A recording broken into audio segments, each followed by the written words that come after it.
Итоги работы за второй квартал 2019 года подвели и в региональном управлении антимонопольной службы. Один из главных вопросов, затронутых на встрече – отмена роуминга на территории страны в формате брифинг. Главная цель совещания – донести до органов госвласти республики, какие нарушения допускаются коллегами и какие дела возбуждаются в связи с этим.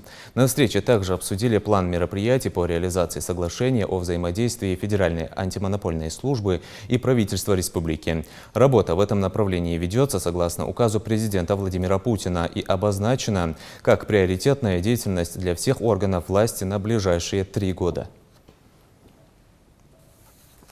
Выдано одно предупреждение по статье 14.2. Это имеется в виду именно второй квартал. У нас они раньше были в первом квартале.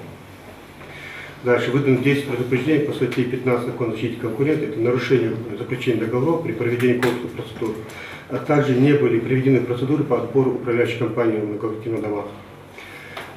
У нас в результате рассмотрения 12 дел администрации города Маказ было признано нарушить статью 15 Закона о защите конкуренции. Это выразившись в мотивированном отказе, немотивированном отказе выдачи разрешения установки рекламных счетов на земельных участках. На основании данного решения было выдано также 12 предписаний с требованием прекращения.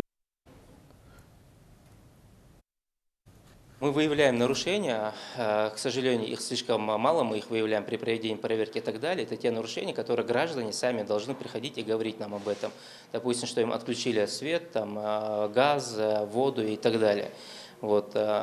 Если бы граждане сами нам говорили об этом, соответственно, нарушений было бы больше и реакция была бы лучше.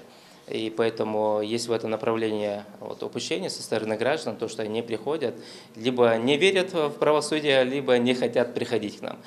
Я хотел призвать наших граждан, чтобы если есть ущемление их интересов, также и бизнеса, если есть ущемление их прав, с чьей бы стороны они не происходили, приходить к нам и смело обращаться за защитой своих прав и интересов.